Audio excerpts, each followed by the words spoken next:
Let me just start out by saying it is 1 o'clock in the morning. This is probably my 10th time trying to narrate this video, so I am pretty loopy, and I swear this is going to be the last taping. So here we go. I started out, I was showing you that I'm working with some 90-pound watercolor paper that I cut down to 8.5 by 11 because I'm going to be printing on it. Here's some dilution paints that I'm wiping on this paper, on this watercolor paper with a baby wipe. And I'm going to be wiping the excess off. Yeah, this is how it's going to be. I'm not going to be able to talk. I'm wiping the excess off in an art journal book that I'm starting a random background on. I like to work on a couple of different projects at one time. I try not to waste paint when I don't have to. But I don't know if you could see it or not, but that bubblegum pink, it is so vibrant. It reminds me of Hubba Bubba. Remember Hubba Bubba or Bazooka? Love those bubble gums. Anyway, it's mixing really well with this turquoise, getting some purples, getting some greens in there. I'm just kind of blending it all together with another baby white.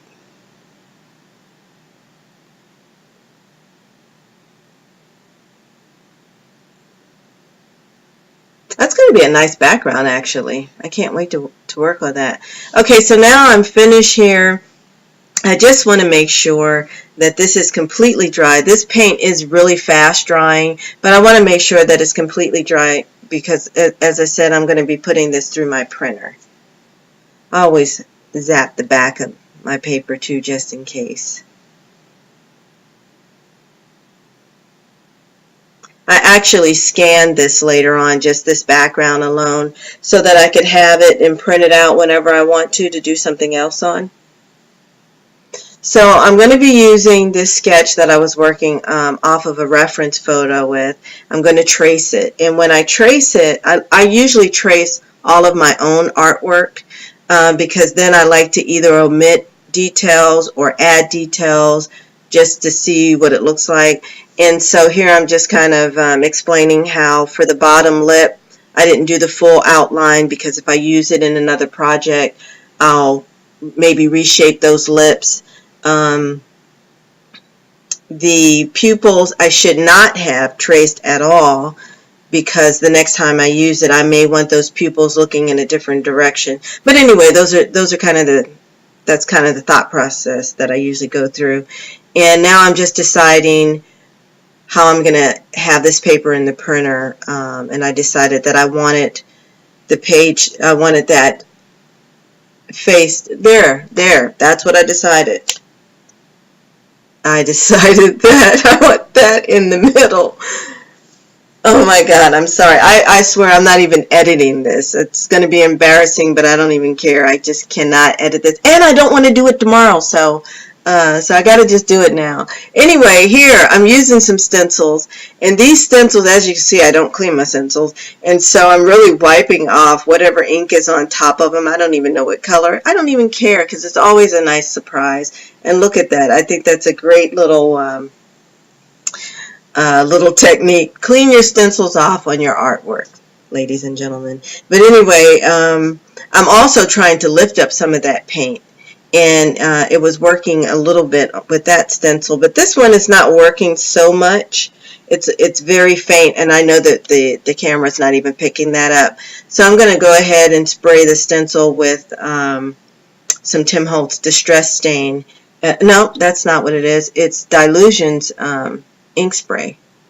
And I just tap it in certain areas. I don't care that the letters are backwards. I think that adds interest. And I'm turning the stencil over, but as you can see, it gets a little too blobby. So I'm just going to wipe that excess ink off.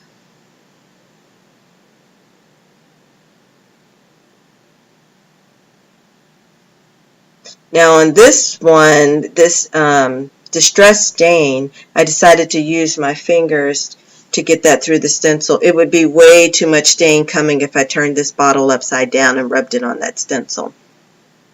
And here for this stencil coverage, I'm using Jane Davenport's mermaid marker and spritzing it with a little bit of water to get that nice print there.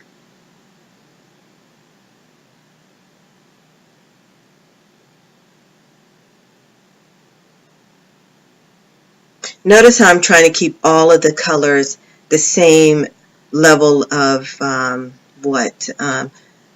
they're all muted, but really softly, and it's really nice. And this, I believe, is a dilution stamp that I'm using with some distress stains, and I'm using the distress stains on purpose because I want to be able to blend some of that color out, and this is black soot color that I'm using. I put black soot stain in this watercolor brush to use for my outline and shading, and I'm just going to use a regular watercolor brush to help with that. And I'm just putting heavy lines of color down to blend out.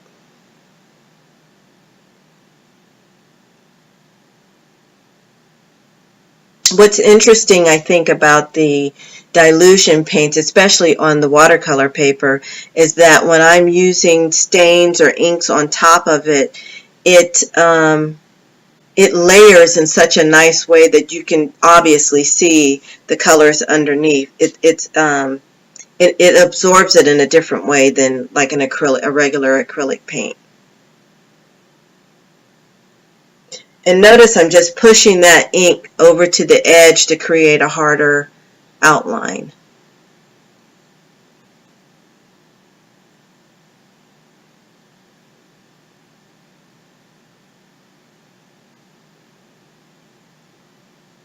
I don't know if anyone else feels this way sometimes when they're painting. I always feel sometimes when I'm trying to do a particular technique that I feel a little uncoordinated, so I turn my paper upside down to push that ink or that paint forward because I can't seem to do it right side up.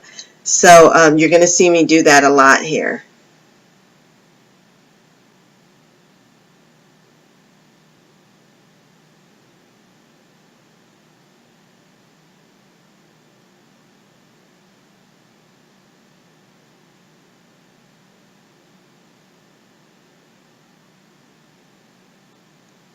And again, just working on some shading here underneath the neck.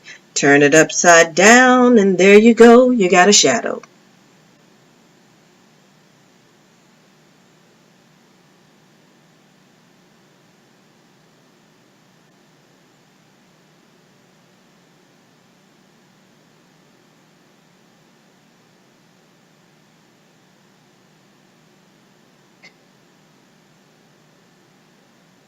The dilution paint also, in some area, acts as a resist. So when I'm trying to get this stain over it, it's actually resisting in certain areas. It's such a cool effect, and you just don't know exactly where that's going to happen at, so it's a surprise when it does.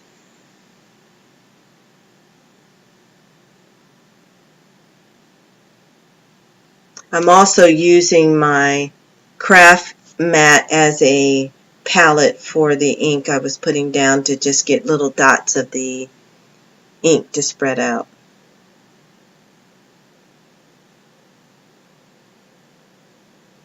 And notice this part on the lip right there, it just, as I'm pointing out, it just won't take the coverage the way it's resisting in that one little spot.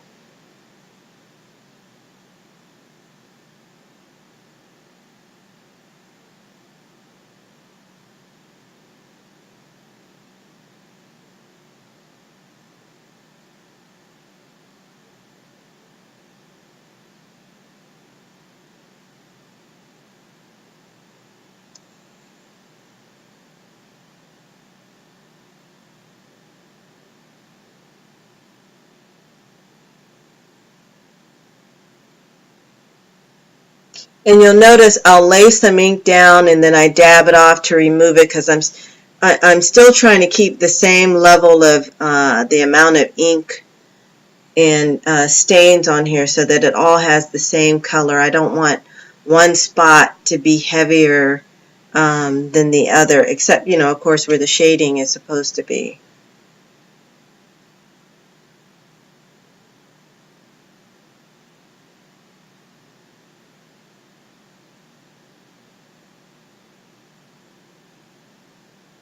I wish I had some background music for you, but I don't. Sorry.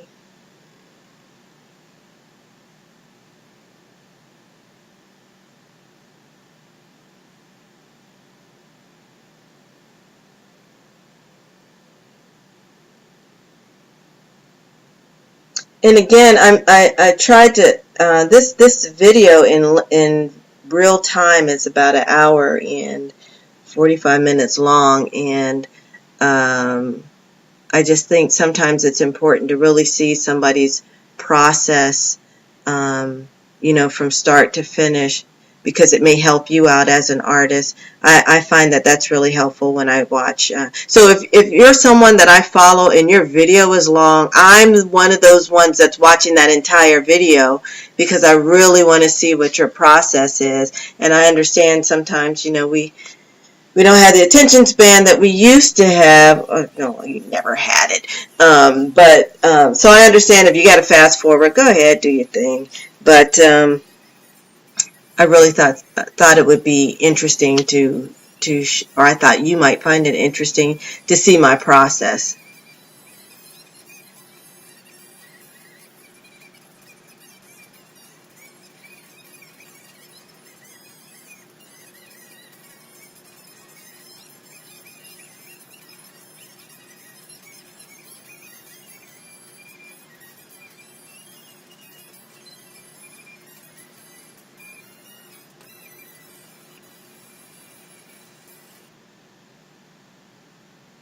And here I am back at this nose. This nose, oh my God, this nose was giving me the blues.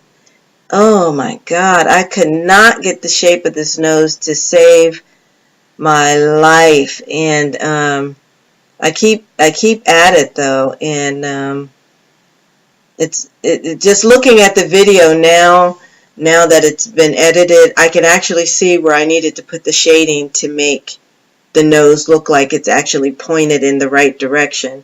But I just could not see it being so close up to it. It's almost like, you know, if you're standing in front of a bunch of trees and you can't see the forest because of the trees. But now looking, being away from it, I could actually see what I needed to do. But at any rate, I like the process. I like the project, how it came out at the end. And this is all practice, trial and error.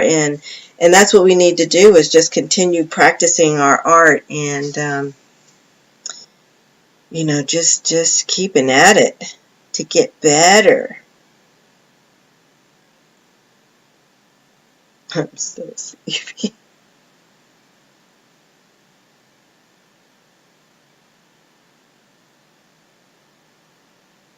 So I'm just trying to define the hair just a little bit more to really make it look like hair, but you know, like a hair helmet, but just trying to get some shadows in there, some definition going on.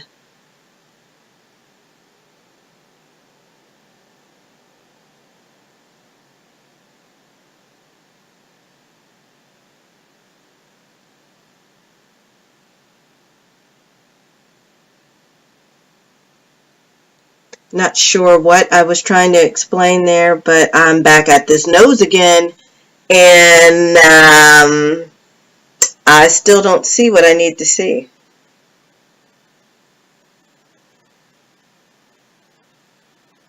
But I'm giving up. Let me get to the eyes. I'll come back to that nose.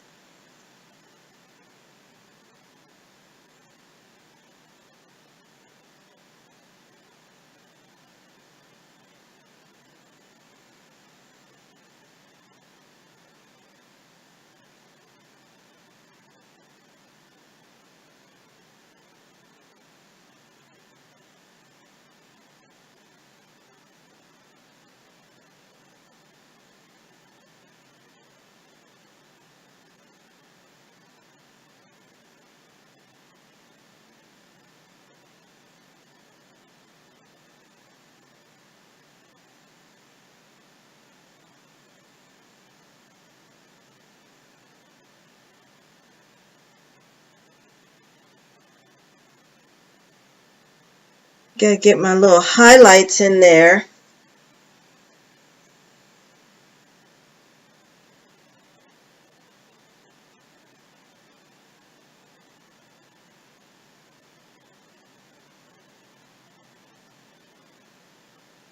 And let me work on the nose again. Nope, I don't like that highlight. You'll notice I'm trying to, I'm putting some water on here, really trying to erase the highlight and move it, because I'm just really trying to work at this nose here.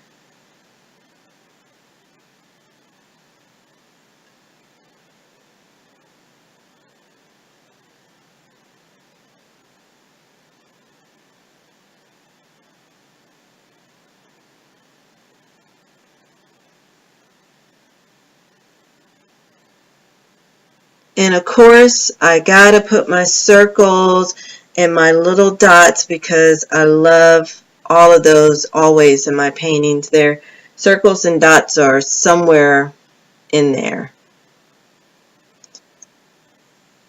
And that's it. So listen, thanks for hanging out with me all of this time. I appreciate it. If you liked the video, please give it a thumbs up. And if you didn't, give it a thumbs up anyway. This is a good time to lie, okay? This is the only time you should lie. Thanks. See you next time.